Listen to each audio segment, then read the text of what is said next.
지난주에는 아빠와 아들이라는 제목으로 신앙적인 면에서 훌륭한 아빠, 그러나 못난 아들의 이야기를 살펴보았습니다.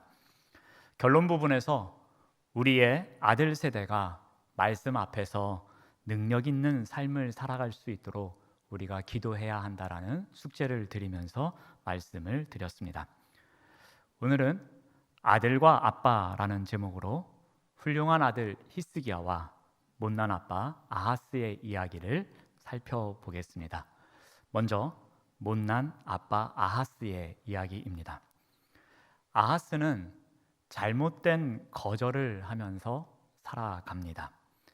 열왕기 역사는 아하스에 대해서 다음과 같이 소개합니다. 열왕기하 16장 2절 말씀을 봅니다. 아하스가 왕이 될 때의 나이가 20세라 예루살렘에서 16년간 다스렸으나 그의 조상 다윗과 같지 아니하여 그의 하나님 여호와께서 보시기에 정직히 행하지 아니하였다라고 기록합니다. 아하스는 그의 나이 20세에 왕에 올라갑니다. 그리고 16년 동안 통치하였다라고 기록합니다. 열왕기 역사는 아하스에 대해서 두 가지 특징을 이야기하고 있는데, 이 특징은 하나님을 거절한 그의 삶을 나타내고 있습니다. 하나는 그의 조상 다윗과 같지 아니하였다라고 합니다. 열왕기 역사서에서는 왕을 평가하는 기준이 다윗의 믿음이나 행위를 따랐는지의 여부에 따라서 결정됩니다. 아하스는 그의 조상 다윗과 같지 아니하였다라고 합니다. 즉 다윗의 믿음이나 다윗의 행위와는 거리가 먼 왕이었다라고 합니다. 또 하나는 여호와께서 보시기에 정직히 행하지 아니하였다라고 합니다. 이 말은 여호와께서 판단하시기에 문제가 있는 삶이었고, 여호와께서 바라보시기에 하나님과의 관계가 무너진 삶이었음을 말합니다.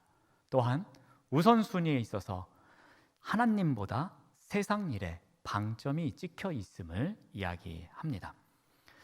아하스 왕에 대한 두 가지 평가를 보면 지난주에 살펴본 훌륭한 아빠였던 요시야 왕과는 정반대의 모습인 것을 알 수 있을 것입니다.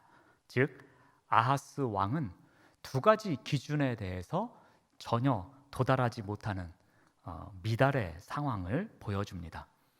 남유다 왕의 믿음의 잣대인 다윗 왕과 거리가 먼 삶을 살았고요, 하나님의 판단의 기준에도 부합하지 못한 삶을 살았습니다. 이것은 아하스 왕이 하나님을 거절한 삶을 살았음을 이야기해 줍니다. 아하스 왕은 하나님의 뜻을 거절하면서 잘못된 거절을 하는 인생이었음을 이야기해 줍니다. 다음으로 아하스는 잘못된 선택을 하면서 살아갑니다. 하나님을 거절한 그 잘못된 거절을 하고 있는 아하스는 이제 무엇을 선택합니까? 16장 3절 말씀을 봅니다. 이스라엘의 여러 왕의 길로 행하였다라고 합니다. 아하스가 선택한 길은 이스라엘의 여러 왕의 길이었습니다. 여기에는 두 가지 의미가 있습니다. 하나는 여로보암처럼 여호와를 섬기는 예배와 이방신을 섬기는 제사가 혼합되어 있는 것을 말하기도 합니다. 또 하나는 아합 왕처럼 아예 여호와는 버리고 이방신을 절대적으로 섬기는 것을 말하기도 합니다. 아하스는 이 두 가지 경우에 다 해당이 됩니다. 그는 이스라엘의 여러 왕의 길을 따랐다고 합니다. 이 말은 따르지 말아야 할 것을 선택했다라는 의미입니다. 신명기 18장에서 이방 사람의 가증한 일이라고 절대로 따라하지 말 것을 금지사항을 명령한 적이 있습니다. 그런데 아하스는 오히려 이것을 선택합니다. 열왕기하 16장 3절 말씀을 봅니다. 여호와께서 이스라엘 자손 앞에서 쫓아내신 이방 사람의 가증한 일을 따라 자기 아들을 불 가운데로 지나가게 하였다라고 합니다. 이것은 이방신을 섬기기 위해서 자기 아들을 불로 태워 번제를 드렸다라는 것입니다. 가나안 땅에 정착하기 전부터 절대로 금하고 있는 명령이었습니다. 그런데 아하스는 어떻게 합니까? 따르지 말아야 될 것을 선택합니다. 즉 잘못된 선택이었습니다. 또한 그는 하나님보다 이방신을 선택합니다. 열왕기하 16장 4절 말씀을 봅니다. 또 산당들과 작은 산 위와 모든 푸른 나무 아래에서 제사를 드리며 분향하였더라. 산당에서 이방신을 섬기고 제사하고 분향하였다 그러면 그나마 봐줄 수 있습니다. 그런데 이젠 산당도 모자라서 어디까지 진출합니까? 작은 산까지 진출합니다. 이것은 쉽게 말씀드리면 마을이 있는 곳에 나지막한 동산이 있으면 그곳에도 산당을 세워놓고 분향하였다라는 이야기입니다. 더 나아가서 어떻게 합니까? 길을 가다가 아름다운 나무가 있습니다. 길을 가다가 멋진 나무가 있습니다. 길을 가다 보니까 푸르른 나무가 있습니다. 그러면 그 나무에다가 헝겊을 걸어놓든지 천을 걸어놓든지 이상한 표시를 해놓고 그곳에서 분향하며 제사를 드렸다라는 이야기입니다. 아하스는 이러한 것을 보면은 이방신을 섬기는 데 있어서는 매우 열정적이었던 것 같습니다. 매우 적극적으로 이방신을 섬기는 삶을 살아갑니다. 하나님을 섬기는 마음이 아닌 이방신을 섬기는 자리에서 선택하는 삶을 살아갑니다. 즉 잘못된 선택이었습니다. 마지막으로 아하스는 잘못된 동행을 하면서 살아갑니다. 16장 5절 말씀을 봅니다. 이때에 아람의 왕 르신과 이스라엘의 왕 르말랴의 아들 베가가 예루살렘에 올라와서 싸우려 하여라고 기록합니다. 당시의 국제 정세는 이러합니다. 아수르가 매우 강성하게 급부상합니다. 이때에 그 주변 국가였던 북이스라엘과 아람이 동맹을 체결합니다.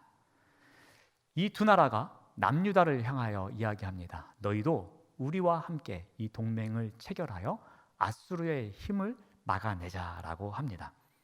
그런데 이 일에 대해서 남유다 왕은 거절을 합니다. 그러자 이 아람과 이 북이스라엘이 함께 예루살렘으로 올라와서 싸우려 한다라고 열왕기하 16장 5절에서 기록합니다. 이러한 일을 당하고 있는 아하스가 어떻게 합니까?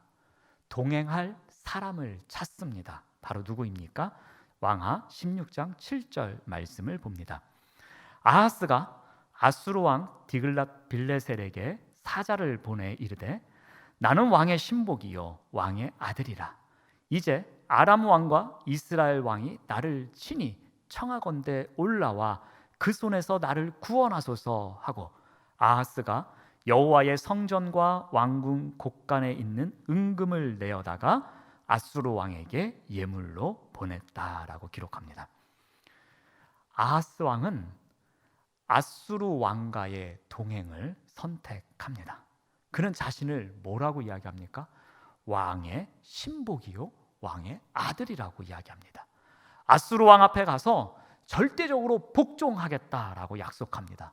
그러니 내가 처해 있는 어려움으로부터 구원해 달라라고 간청합니다. 어려움을 이겨내기 위해서 선택한 대상이 하나님이 아니라 아수르의 군사력이었습니다. 하나님의 백성은 하나님만을 주인으로 섬기며 살아가는 사람입니다.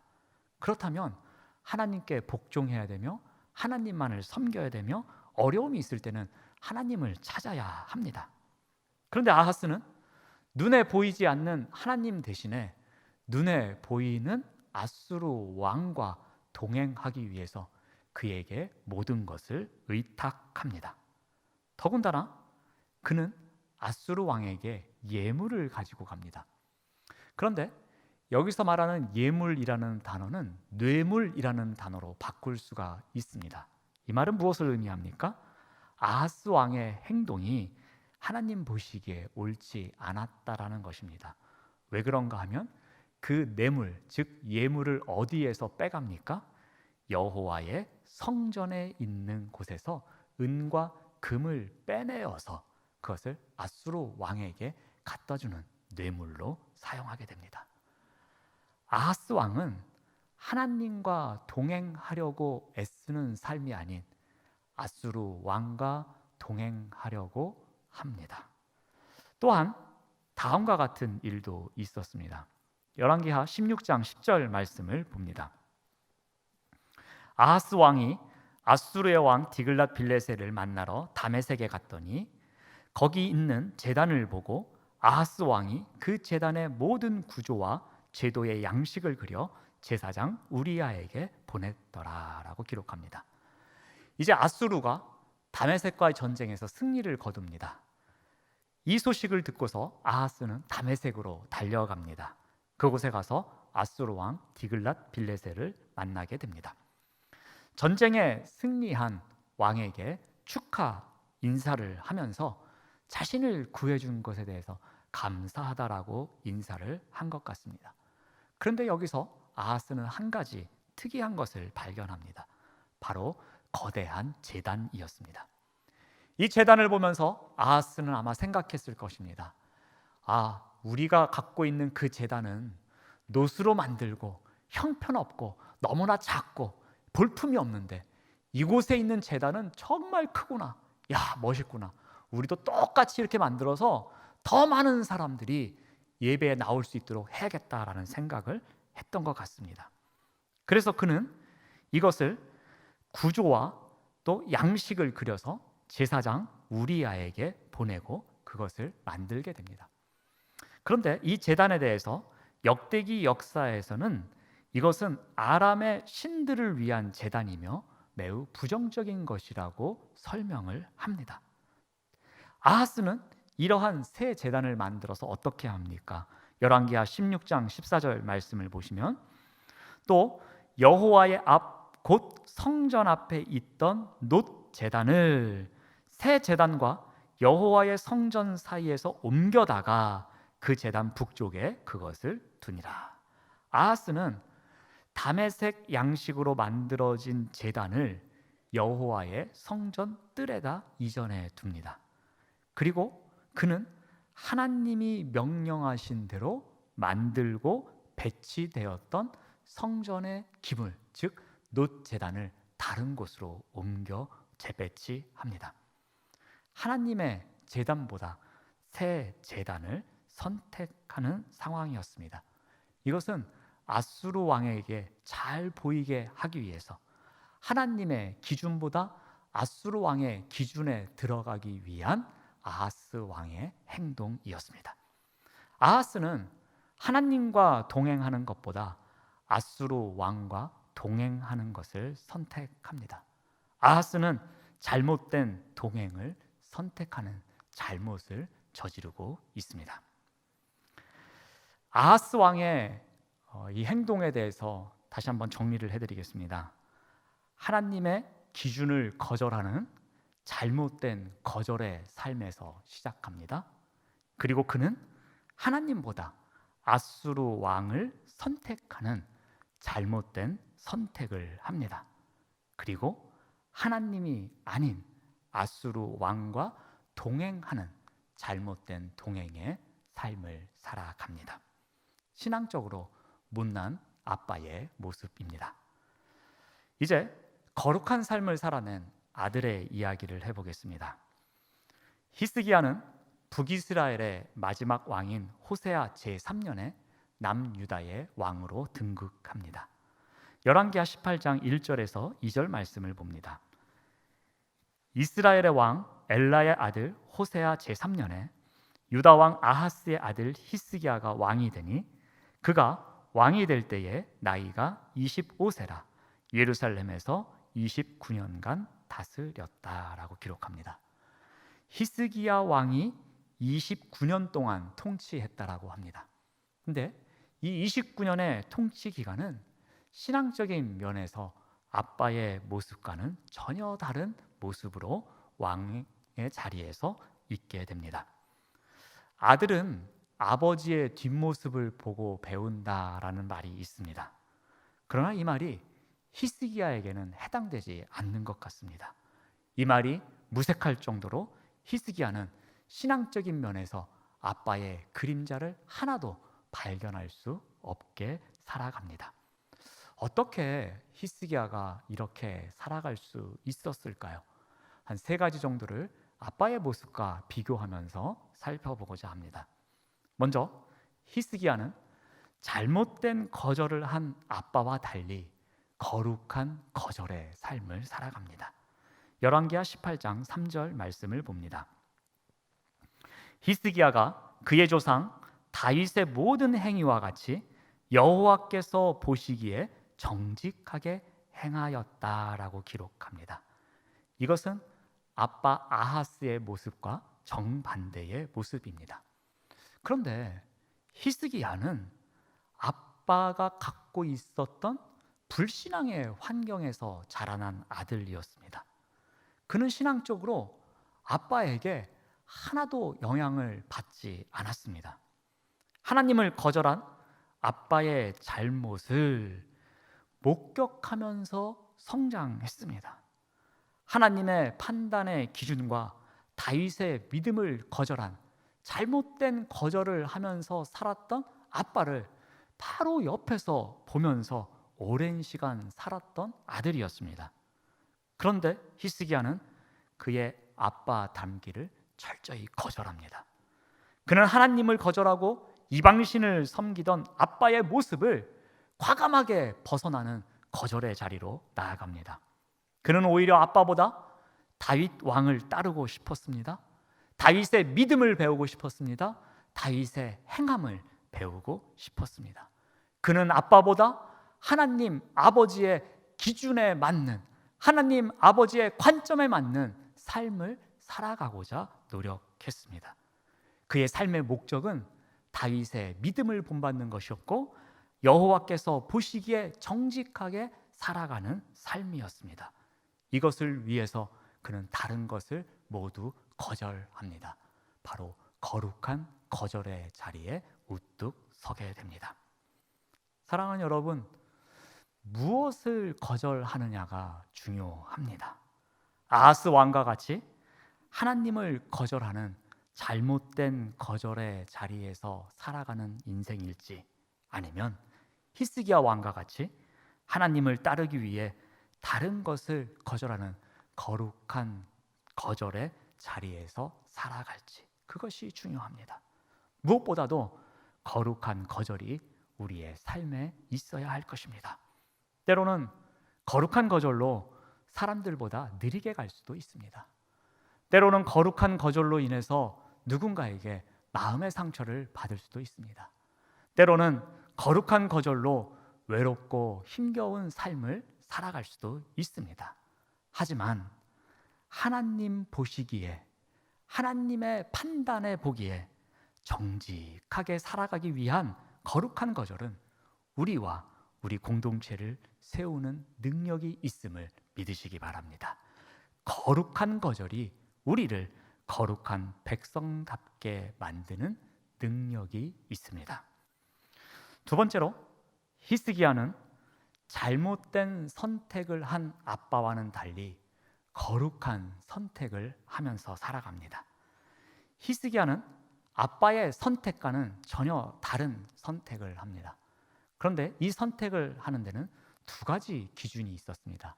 한 가지는 다윗의 믿음이라는 기준이었고, 한 가지는 여호와 하나님의 시선이라는 기준이었습니다. 내가 어떤 선택을 하든 이 선택이 다윗의 믿음과 같은 것인지, 다윗을 따라 살아가는 행적인지를 돌아보는 기준이 있었습니다. 또 하나는 내가 어떠한 선택을 하든지 하나님의 기준에 따르는 삶인지 아닌지, 하나님께서 판단하시기에 이 선택이 정직한 삶인지 아닌지를 돌아보는 기준이 있었던 것입니다. 이 기준에 따라서 히스기야는 무엇을 선택합니까? 먼저 그는 여러 산당을 제거하는 선택을 합니다. 열왕기하 18장 4절 말씀을 봅니다. 그가 여러 산당들을 제거하며, 그동안 많은 왕들이 우상을 제거하기 위해서 노력했습니다. 그런데 이 왕들이 하지 못한 업적이 있었습니다. 그것은 바로 산당을 제거하는 일이었습니다. 산당은 그 시대 사람들의 문화가 어우러져 있는 공간이었습니다. 그래서 왕들도 함부로 그 산당을 제거하지 못했습니다. 그런데 히스기야는 생각합니다. 우리 민족이 우상을 숭배하는 그 근원지를 들어가 보니까 이 산당이 그 역할을 하고 있었던 것입니다. 그래서 그는 거룩한 거절을 합니다. 산당을 우상 숭배의 역사로부터 단절시키는 선택을 합니다. 바로 거룩한 거절이었습니다. 또한 그는 주상을 깨뜨립니다. 18장 4절 말씀을 계속 보시면 주상을 깨뜨리며 아세라 목상을 찍으며 라고 기록합니다. 이것은 이스라엘이 섬기던 바알과 아세라와 같은 우상을 제거했다라는 이야기입니다. 바알과 아세라는 끈질기게 이스라엘 백성들의 삶 속에 들어왔던 우상 가운데 하나였습니다. 이들은 자연을 다스리는 신이고 풍요를 베푸는 신입니다. 이스라엘 백성과 같이 이동 생활을 하다가 가나안 땅에 들어와 정착 생활을 하면서 농경 사회가 시작됩니다. 그러다 보면 농사에 필요한 두 가지 조건이 있습니다. 하나는 자연 환경이고 또 하나는 농사를 지을 수 있는 사람입니다. 그러니 그 자연을 다스리는 자연의 신과 자녀를 많이 베풀어주는 풍요의 신이 필요했던 것입니다. 그 가나안 땅에 이러한 토착신이 이미 존재하고 있었습니다. 그래서 이스라엘 백성들은 가나안 땅에 들어오자 이 신들을 진멸하지 못하고 이 신들을 섬기는, 우상을 섬기는 풍습에 빠지게 됩니다. 히스기야는 생각합니다. 이 바알과 아세라가 끈질기게 우리 민족과 동행하고 있는데 이들을 잘라버리는 선택을 해야 된다라고 결단합니다. 그는 거룩한 선택을 하여 이들 이방 신상들을 깨뜨리고 찍어 버리는 개혁의 자리로 나아갑니다. 바로 거룩한 선택을 하는 것이었습니다. 또 하나, 모세가 만든 놋뱀을 제거하는 선택을 하게 됩니다. 18장 4절 말씀을 계속 보시면 모세가 만들었던 놋뱀을 이스라엘 자손이 이때까지 향하여 분향함으로 그것을 부수고 느후 수단이라 일컬었더라 라고 합니다. 이 이야기의 배경은 이렇습니다. 모세가 만든 놋뱀 이야기는 민수기 21장에 나옵니다. 이스라엘 백성이 불뱀에 물려 죽게 되었을 때 놋뱀을 만들었고 그 놋뱀을 바라보면 치료를 받게 되었습니다. 이후로 이스라엘 백성들은 놋뱀을 병을 치료하는 능력이 있는 우상으로 섬기면서 분향하는 삶을 살아갑니다. 놋뱀 이야기는 민수기 21장에 나오다 열왕기하 18장까지 전혀 언급되고 있지 않다가 열왕기하 18장에서 갑자기 나옵니다. 그런데 이곳에 나오면서 어떻게 표현이 됩니까? 이때까지 그 놋뱀을 향하여 분향하고 있었다라는 겁니다. 민수기 21장 그 시대부터 만들어진 놋뱀이 세월이 지나서 열왕기하 18장까지 왔음에도 불구하고 그 놋뱀을 분향하는 사람들이 남유다 땅에 많았다라는 이야기입니다. 사람들은 하나님의 능력을 눈으로 보여준 놋뱀을 부수지 못하고 지금까지 간직하고 있었으며 하나님이 아닌 놋뱀을 섬기는 지경까지 오게 된 것이었습니다. 히스기야는 이와 같은 놋뱀을 제거하는 거룩한 선택을 합니다. 한때는 구원의 상징이었습니다. 하지만 이제는 숭배의 대상이 된 모세의 놋뱀까지도 과감하게 부수는 자리로 나아갑니다. 히스기야는 전통과 관행과 풍습의 이름으로 자행되던 악을 조금도 허용하지 않는 거룩한 선택의 자리로 나아갑니다. 사랑하는 여러분, 무엇을 선택하느냐가 중요합니다. 아하스 왕과 같이 하나님과 멀어지는 삶을 선택하는 잘못된 선택을 하는 인생일지, 아니면 히스기야 왕과 같이 하나님을 따르기 위해 선택하는 거룩한 선택의 인생일지, 이것이 중요합니다. 거룩한 선택은 악인의 꾀에서 멀어지게 만듭니다. 거룩한 선택은 죄인의 길에서 떠나게 해줍니다. 거룩한 선택은 오만한 자리에 앉지 않게 합니다. 거룩한 선택은 구별된 삶의 현장으로 우리를 초청해 줍니다. 거룩한 선택은 우리가 살아가는 삶의 자리에서 향기 나는 삶을 살아갈 수 있도록 우리에게 능력을 베풀어 줍니다. 아무리 작은 것이라도 거룩한 선택은 나와 공동체와 이웃을 살리는 놀라운 능력이 있음을 꼭 기억하시기 바랍니다. 마지막으로 히스기야는 잘못된 동행을 한 아빠와 달리 거룩한 동행의 자리로 나아갑니다. 하나님과 동행하는 삶이 어떠한 것인지 열왕기하에서는 이렇게 정의를 내려줍니다. 우리 열왕기하 18장 5절에서 7절 말씀을 봅니다. 히스기야가 이스라엘 하나님 여호와를 의지하였는데 그의 전후 유다 여러 왕 중에 그러한 자가 없었으니 곧 그가 여호와께 연합하여 그에게서 떠나지 아니하고 여호와께서 모세에게 명령하신 계명을 지켰더라. 여호와께서 그와 함께 하심에 그가 어디로 가든지 형통하였더라. 아멘. 눈치를 채셨겠지만 제가 세 개의 단어에서 강조점을 두고 읽었습니다. 바로 동행이란 어떠한 것인지, 하나님과 동행하는 삶이 어떠한 것인지를 이 세 단어에서 설명해 주고 있습니다. 먼저 의지하다라는 단어입니다. 하나님을 의지하는 것, 그것이 하나님과 동행하는 삶이라고 이야기해 줍니다. 우리가 의지하는 사람이 있습니다.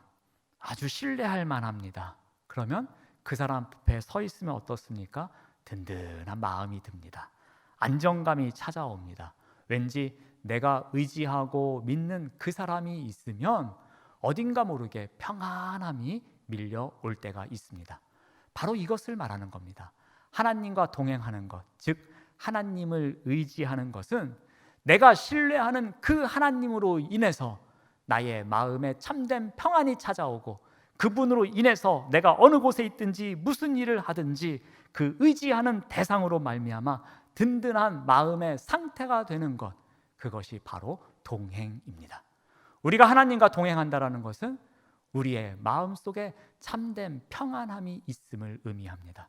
그 하나님을 의지함으로 말미암아 그분과 동행함으로 말미암아 우리가 든든한 마음을 갖고 살아갈 수 있는 것, 그것이 바로 하나님과 동행하는 삶입니다. 두 번째는 연합하다입니다. 그분과 연합하는 것입니다. 하나님과 동행한다라는 것은 하나님과의 연합을 의미합니다. 여기서 연합하다라는 단어는 들러붙다라는 뜻을 갖고 있습니다. 쉽게 말씀드려서 성능이 매우 좋은 순간 접착제를 물건 사이에다가 골고루 바르고 후 한번 불어준 다음에 물건을 딱 붙입니다. 그리고 시간이 지난 다음에 이 물건을 떼려면 도저히 뗄 수 없는 것, 그것이 바로 여기서 말하는 연합하다입니다. 이 말은 우리가 하나님과 연합하는 삶, 즉 하나님과 동행을 한다면 어떠한 순간에도 어떠한 상황에도 어떠한 어려움이 밀려오더라도 하나님과 우리와의 관계를 뗄 수 없다는 것, 그것이 바로 하나님과 동행하는 삶을 말합니다. 세 번째로 하나님과의 동행은 지키다입니다. 무엇을 지킵니까? 여호와께서 모세에게 명령하신 그 계명을 지키는 것입니다. 이 계명은 무엇을 말할까요? 바로 십계명을 의미합니다. 그런데 이 십계명은 크게 두 가지로 요약할 수 있습니다. 첫째는 위로 하나님을 사랑하는 것, 둘째로는 옆으로 이웃을 사랑하는 것입니다. 위로 하나님을 사랑하면서 하나님과의 관계에 있어서 모범적인 삶을 살아가고, 옆으로 이웃을 사랑하면서 이웃과 더불어 살아가는 삶, 그 삶이 바로 하나님의 계명을 지키는 삶이요, 하나님과 동행하는 삶이라고 가르쳐 줍니다. 히스기야가 바로 이렇게 살았다라는 것입니다. 히스기야가 하나님과 동행하는 삶을 선택하면서 하나님을 의지하고 하나님과 연합하고 하나님의 계명을 철저히 지키는 삶을 살았다라는 것입니다. 그렇게 하나님과 동행하는 삶을 살았던 히스기야에게 어떠한 결과가 찾아옵니까? 바로 형통함이었습니다. 그가 어디를 가든지 형통케 되었다라는 것, 그것이 히스기야에게 주어진 하나님과의 동행한 삶에 대한 결과였습니다. 그런데 이 형통함은 꼭 번성함만을 이야기하지 않습니다. 히스기야에게 허락한 형통함에 대해서 역대하 역사가는 이렇게 기록합니다. 우리 역대하 32장 23절 말씀을 봅니다. 우리 한 목소리로 한번 같이 읽어봅니다. 시작.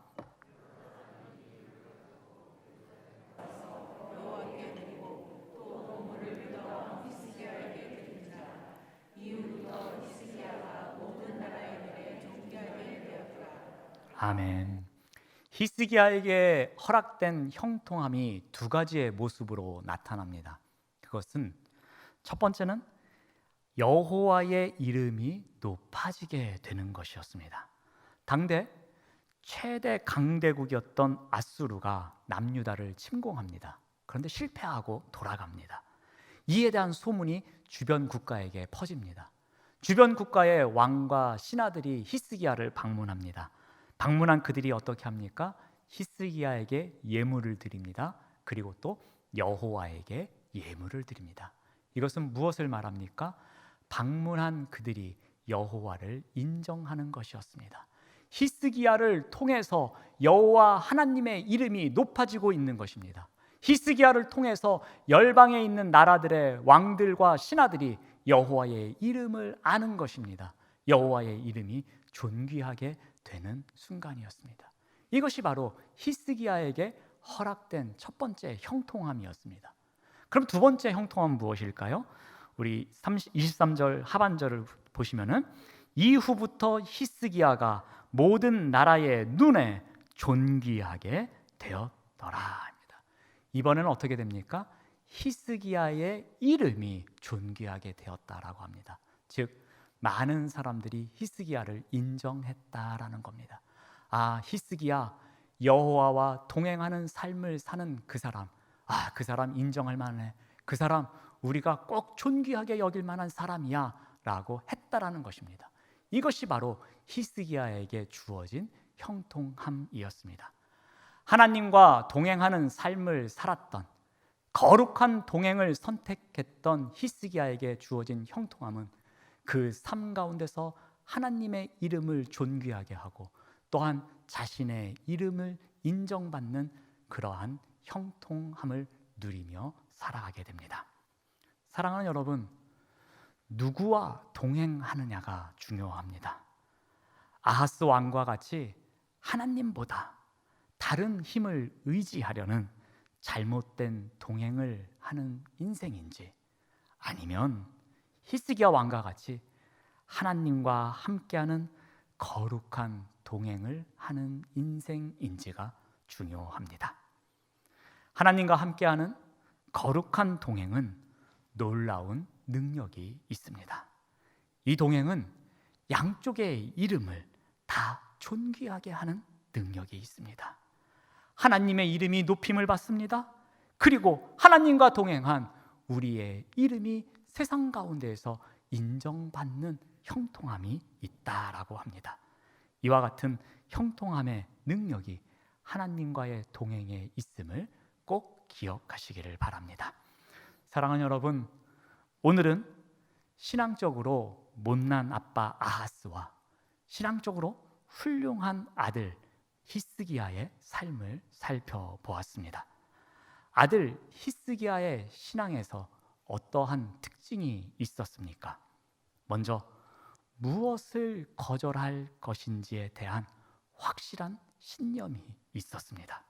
그리고 무엇을 선택할 것인지에 대한 분명한 확신을 갖고 있었습니다.